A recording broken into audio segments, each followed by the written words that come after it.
लोकाभिरामं रणरङ्गधीरं राजीवनेत्रं रघुवंशनाथं कारुण्यरूपं करुणाकरं तं श्रीरामचन्द्रं शरणं प्रपद्ये।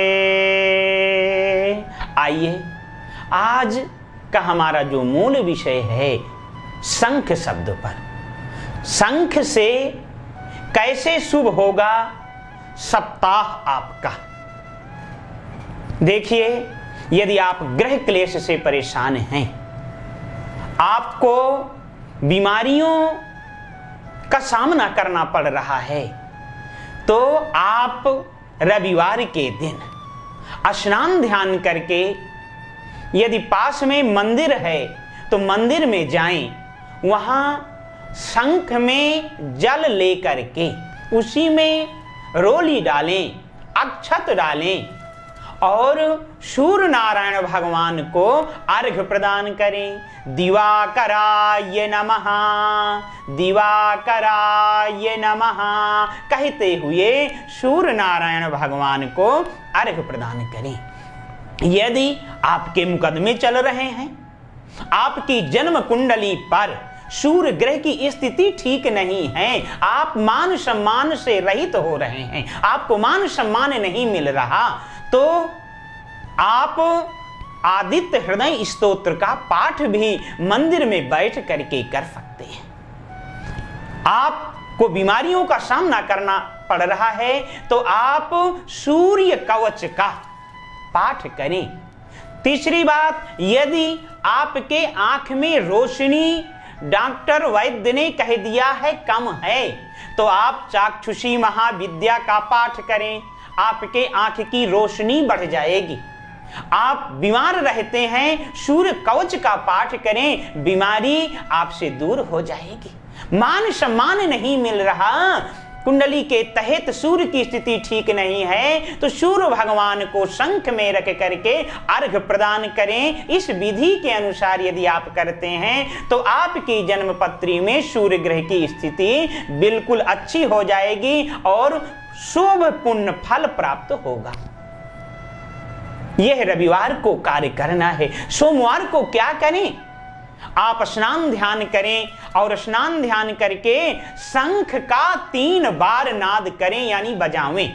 इसके बाद में यदि पास में शिवालय है तो वहां पर जाएं और उस शिवालय में जा करके भोले बाबा को स्नान करावें, पहले जल से फिर दूध से, इसके बाद शुद्ध जल से स्नान कराइए। इसके उपरांत भोले बाबा को चंदन लगाइए और भोले बाबा के मस्तक में चंद्रमा बना दीजिए, जैसे चंद्रमा की आकृति होती है।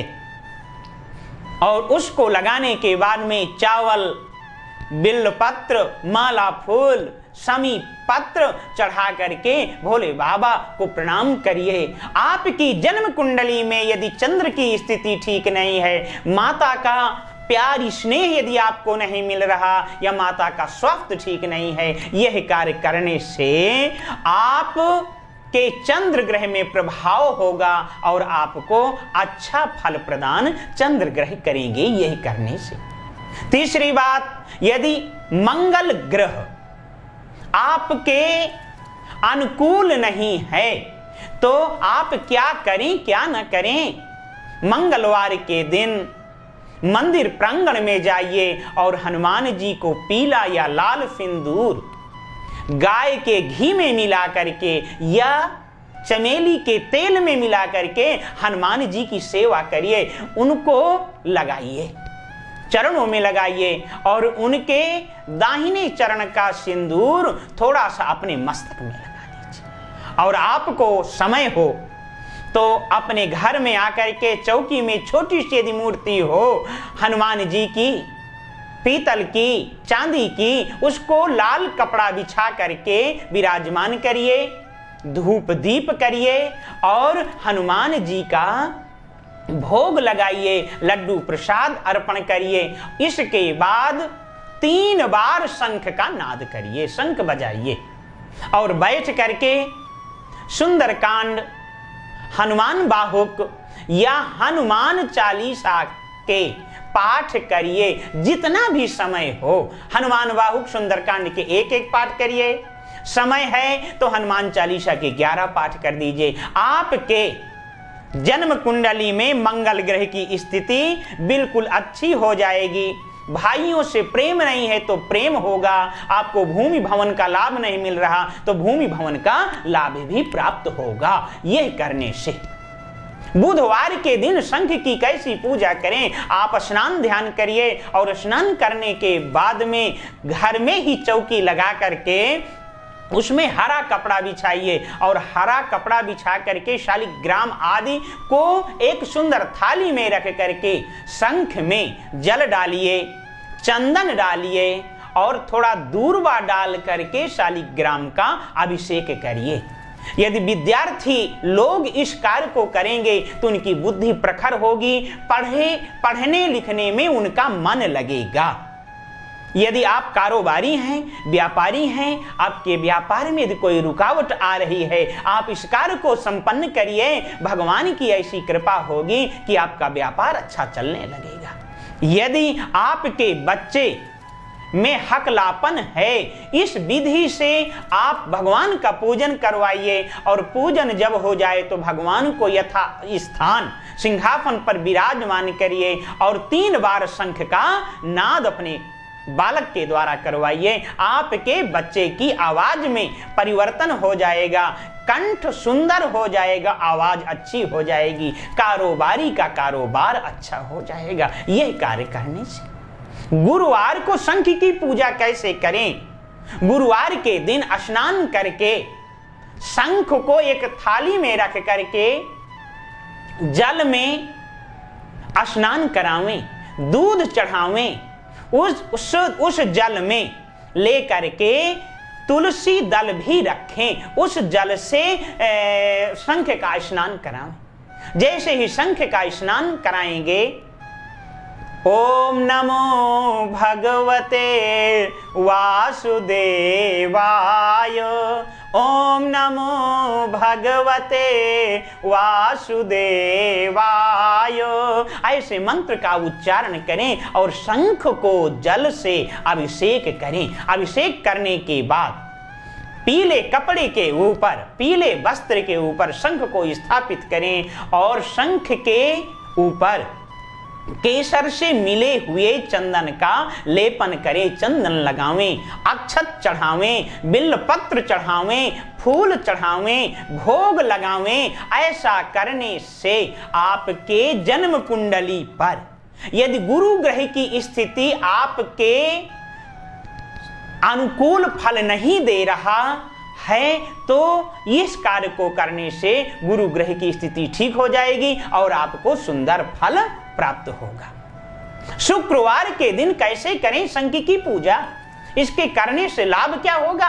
शुक्रवार के दिन आप सुंदर एक चौकी में शंख को एक थाली में विराजमान करें और दूध से स्नान करावें, पंचामृत से स्नान करावें। पंचामृत दूध, दही, घी, शहद, चीनी, ये 5 चीजें मिला करके शंख को स्नान करावें, जल से स्नान करावें। फिर मलया गिर चंदन को ला करके घर में पहले से रखें, लकड़ी का होता है मलया गिर चंदन, उसको घर में लावें, उसको घिस करके शंख के ऊपर मलया गिर चंदन का लेप करें, अक्षत चढ़ावें, हो सके तो सफेद पुष्प की माला शंख के ऊपर चढ़ावें।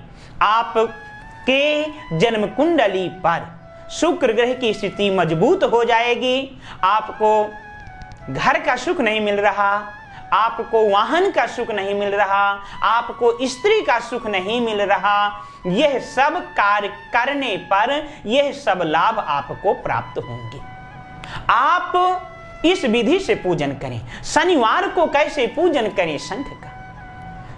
देखिए, शनिवार काले रंग का शंख ला करके घर में रखिए, तेल से भरी हुई कटोरी हो उसमें उस काले रंग के शंख को रख दीजिए और उसमें काले उड़द डाल दीजिए और थोड़ा सा चंदन लगा दीजिए, धूप दीप नैवेद्य कर दीजिए और तिल के तेल का या सरसों के तेल का दीपक जला दीजिए कि वो कम से कम 1 से 2 घंटे तक दीपक जलता रहे। ऐसा पूजन करें, भोग लगावें, प्रणाम करें। यदि आपके जन्म कुंडली पर शनि दोष लगा हुआ है, पंडित जी ने, आचार्य जी ने बता दिया है कि तुम्हारे राशि पर 7.5 चल रही है, ढैया चल रही है, इस विधि से शंख का आप पूजन करेंगे तो आपके ढैया का दोष, आपके 7.5 का दोष समाप्त हो जाएगा और शुभ पुण्य फल आपको प्राप्त होगा। शंख का पूजन करने से राहु और शनि संतुष्ट होते हैं। शंख का पूजन कैसे करें राहु और शनि के लिए?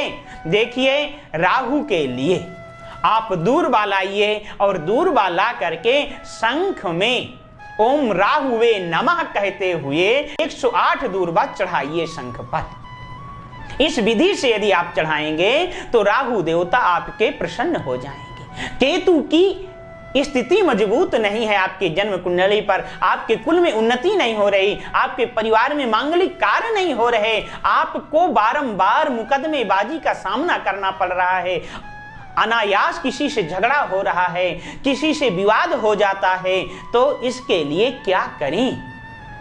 कुश नाम की एक घास होती है, उसको आप लाइए और कुश से ओम केतवे नमः कहते हुए शंख के ऊपर चढ़ाइए। केतु ग्रह आपको सुंदर अनुकूल फल प्रदान करेंगे। दूर्वा चढ़ाने से मात्र राहु ग्रह प्रसन्न होंगे और आपको जन्म कुंडली पर शुभ फल प्रदान करेंगे। इस विधि से करने से आपका साप्ताहिक होगा शुभ। ऐसा ही करना चाहिए।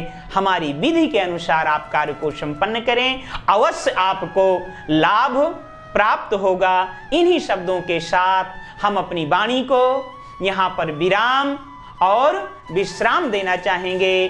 बोले लक्ष्मी नारायण भगवान की जय, बाल कृष्ण भगवान की जय।